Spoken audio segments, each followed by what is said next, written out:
Hello friends, स्वागत है आप सभी का सीवीबीके एसएसटी में। आज के इस वीडियो में यमुना नदी के बारे में डिटेल में पढ़ने वाले हैं। यमुना नदी कहां से निकलती है, किन किन राज्यों में बहती है, कौन कौन सी उसकी सहायक नदियां हैं और यमुना नदी की क्या खास बात है, पूरा डिटेल में आज यमुना नदी को पढ़ेंगे इस वीडियो में। चलिए शुरुआत करते हैं। सबसे पहले बात करते हैं यमुना नदी का उद्गम कहां से होता है, यानी यमुना नदी निकलती कहां से है। तो देखिए यहाँ पे है यमुनोत्री ग्लेशियर। यमुना नदी यमुनोत्री ग्लेशियर से निकलती है। पहला पॉइंट, जहां से निकलती उस स्थान का नाम है बंदरपूंछ। यहां से दोस्तों यमुना जो नदी है वो निकलती है और इस प्रकार से आगे बढ़ती है और यहाँ पे जाके जो है ये मिलती है। अब जहां पे मिलती है ये मिलती है गंगा नदी से और सभी को पता होगा यहाँ पे ये जहां पे मिलती है उसका नाम है प्रयागराज। इसका नाम है प्रयागराज। यानी यमुना नदी का उद्गम हो गया और इसका मुहाना हो गया, यानी कहां पे मिलती है। तो पहला पॉइंट, यमुना नदी का उद्गम यमुनोत्री ग्लेशियर से होता है। दूसरा पॉइंट, यमुना नदी कहां मिलती है, तो प्रयागराज में ये मिल जाती है यहाँ पे गंगा नदी से। ये नदी है गंगा नदी। गंगा नदी से जो है यमुना नदी मिल जाती है। अब दोस्तों बात करते हैं इसकी और डिटेल में, इसकी सारी नदियां कौन कौन से राज्य में बहती है। तो सबसे पहले जो है यहां से उत्तराखंड से जब ये एंटर करती है, उत्तराखंड से जब ये उत्तराखंड से यहां से आगे बढ़ती है तो पहुंचती है ये हरियाणा में। हरियाणा, इधर हरियाणा और इधर पड़ेगा यूपी। हरियाणा और यूपी का बॉर्डर बनाते हुए आगे बढ़ेगी। तो यहां पे जब पहुंचेगी तो यहां पे एक शहर मिलेगा जिसका नाम है पानीपत। इस शहर का नाम है पानीपत। इसके बाद दोस्तों यहां पड़ेगा यूपी का एक शहर जिसका नाम है बागपत। यहां पड़ेगा बागपत। फिर आगे आएंगे हरियाणा का, यहां पड़ेगा सोनीपत। यहां पड़ेगा सोनीपत। आगे बढ़ते हैं तो फिर हमें मिलेगा यहाँ पे भारत की राजधानी नई दिल्ली। तो दोस्तों यहां पे पहुंचती है नई दिल्ली में। यमुना नदी फिर नई दिल्ली में एंटर करती है। इसके बाद दोस्तों जब ये आगे बढ़ेगी तो फिर ये नदी जो है यहां पे आगे बढ़ेगी और फिर यहां पे पड़ेगी ये मथुरा में, मथुरा। और फिर इसके बाद यहां पे पहुंचेगी आगरा में, आगरा में। तो ये तो शहर की बात हो गई, ठीक है। अब दोस्तों बात करते हैं कि आगरा के बाद जो है यहाँ पे कुछ नदियां इसमें मिलती हैं। जैसे कि अगर बात करें तो यहाँ पे एक पहाड़ी है, यहाँ पे एक पहाड़ी है। अब दोस्तों मैंने यहाँ पे पहाड़ी बना लिया है ताकि आपका टाइम बर्बाद ना हो और आपको थोड़ा अच्छा भी लगे देखने में। अब दोस्तों यहाँ पे देखिए, इस पहाड़ी का नाम है जाना पाव पहाड़ी। जाना पाव पहाड़ी, इस पहाड़ी का नाम है जाना पाव पहाड़ी, जो विंध्या श्रेणी है, विंध्या पर्वत श्रेणी, उसी का एक छोटा सा रेंज है। अब दोस्तों यहां से एक नदी निकलती है, यहां से एक नदी निकलती है जनापा पहाड़ी से और ये निकलकर एमपी, फिर इसके बाद राजस्थान, इसके बाद जो है यूपी, यहां पे जाके मिलती है। जिस जगह पे मिलती है उस जगह का नाम है इटावा। इस जगह का नाम है इटावा, यूपी का जिला इटावा, यहां पे मिलती है। अब दोस्तों यहां पे देखिए, इस पहाड़ी का नाम है, जो ये पहाड़ी है, इस पहाड़ी का नाम है कारकी वाड़ी पहाड़ी। कारकी वाड़ी पहाड़ी, इस पहाड़ी का नाम है कारकी वाड़ी पहाड़ी। और दोस्तों यहां से एक नदी निकलती है, यहां से एक नदी निकलती है और ये नदी निकल कर जो है यहां पे आके इसमें मिल जाती है और इस नदी का नाम है क्षिप्रा नदी। क्षिप्रा नदी, ये क्षिप्रा नदी है, यहां पे एक शहर है, इसका नाम है उज्जैन और यहां पे लगता है महाकुंभ मेला। यहां पे लगता है महाकुंभ मेला। तो क्षिप्रा नदी के तट पर जो है उज्जैन शहर में महाकुंभ मेला लगता है। और क्षिप्रा किसके साथ नदी है, ये नदी है, अब जो आप देख पा रहे हैं, इस नदी का नाम है चंबल नदी। इस नदी का नाम है चंबल नदी। अब दोस्तों यहां पे क्वेश्चन देखिए कैसे बनेगा। जैसे गंगा की सबसे लंबी सहायक नदी अगर पूछता है तो यमुना नदी हो जाएगा।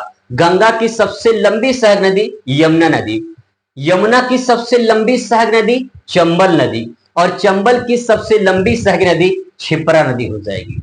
अब दोस्तों बात करते हैं यहाँ पे राजस्थान में, यहाँ पे एक पहाड़ी है, आप जानते होंगे, यहाँ पे एक पहाड़ी है और इस पहाड़ी का नाम है अरावली पर्वत। इस पहाड़ी का नाम है अरावली पर्वत। इस अरावली पर्वत से एक नदी निकलती है यहां से, और नदी निकलकर जो है आके इस चंबल में यहीं पे मिल जाती है, और इस नदी का नाम है बनास नदी। इस नदी का नाम है बनास नदी। अब दोस्तों यहां पे देखिए, यहां पे दो डैम बनाए गए हैं, यहां पे दो डैम बनाए गए हैं।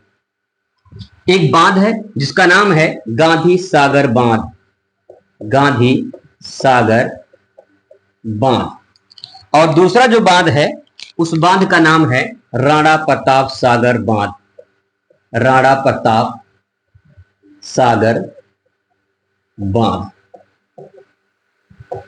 और ये है आपका गांधी सागर बांध। दोस्तों ये गांधी सागर बांध हो गया और ये हो गया राणा प्रताप सागर बांध। एक चीज यहां पे ध्यान रखेंगे, जब किसी भी, जब जैसे मान लो कोई नदी है, ठीक है, इस नदी पे अगर जब बांध बनाया जाता है, जब कोई भी नदी पर बांध बनाया जाता है तो जाहिर सी बात है बांध बनेगा तो पीछे पानी रुकेगा, यहाँ पे, यहाँ पानी रुकेगा। अब ये तो बांध बन गया, इसका नाम बांध हो गया, ठीक है, बांध हो गया, क्योंकि डिवाइडर बनाया गया तो बांध बन गया। अब पीछे पानी रुकेगा, इकट्ठा होगा, तो जो पानी रुकेगा इकट्ठा होगा तो उसे झील कहा जाता है, उसे कहा जाता है झील।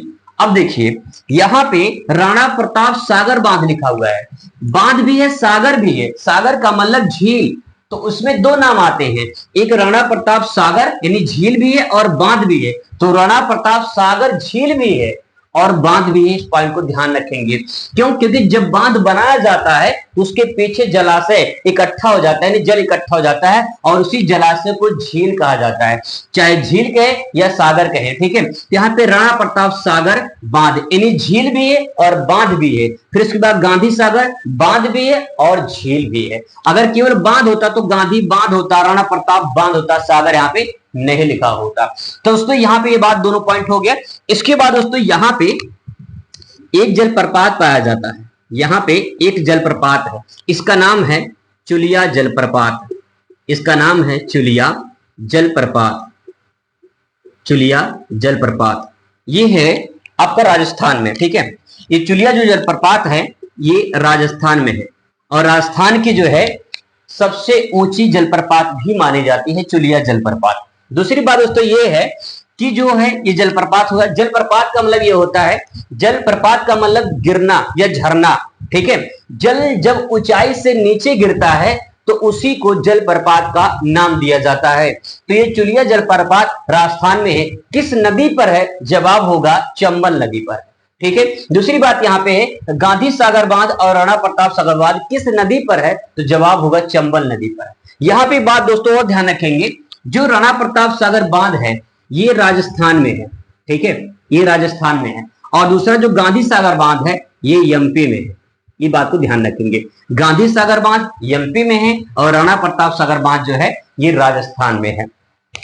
अब दोस्तों बात हो गया इसका कि जो चंबल नदी हो गया। आगे बात करते हैं यहाँ पे, तो यहाँ से एक नदी और निकलती है, ये जो पहाड़ी है आप देख रहे हैं ये है मालवा का पठार, ठीक है, मालवा का पठार है, और यहां से एक नदी निकलती है यहां से, और ये जाके इसमें मिल जाती है। जहां पे मिलती है उस शहर का नाम है जालौन, इस शहर का नाम है जालौन, ठीक है, और इस नदी का नाम है सिंध नदी, सिंध नदी, ठीक है। इस नदी का नाम है सिंध नदी, जो मालवा के पठार से निकलकर जालौन में जाके मिल जाती है।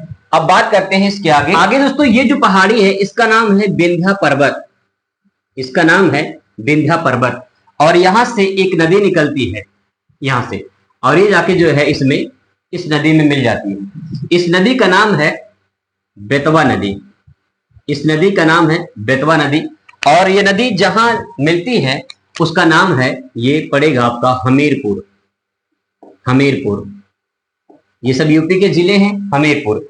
तो यहाँ पे जो बेतवा नदी है ये विंध्य पर्वत से निकलकर हमीरपुर में जाके मिलती है। बेतवा जो नदी दोस्तों है ये यहाँ पे पड़ेगा ग्वालियर, यहां पड़ेगा ग्वालियर, ग्वालियर, और यहां पड़ेगा आपका झांसी। तो ये झांसी और ग्वालियर होते हुए जो है हमीरपुर में जाके मिलती है। इसके बाद दोस्तों ये जो पहाड़ी है, ये जो पहाड़ी आप देख पा रहे हैं, ये पहाड़ी है कैमूर की पहाड़ी। ये है कैमूर की पहाड़ी।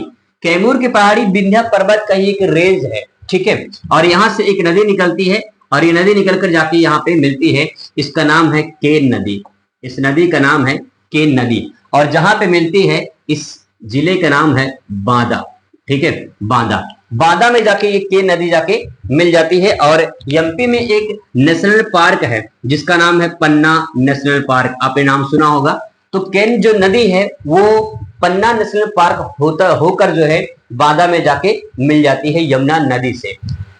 तो दोस्तों ये थी यमुना नदी की पूरी डिटेल की कहानी। आप इसे देख सकते हैं यमुना नदी को। फिर किसी दूसरे मुलाकात होगी, तब तक खुश रहिए, मस्त रहिए।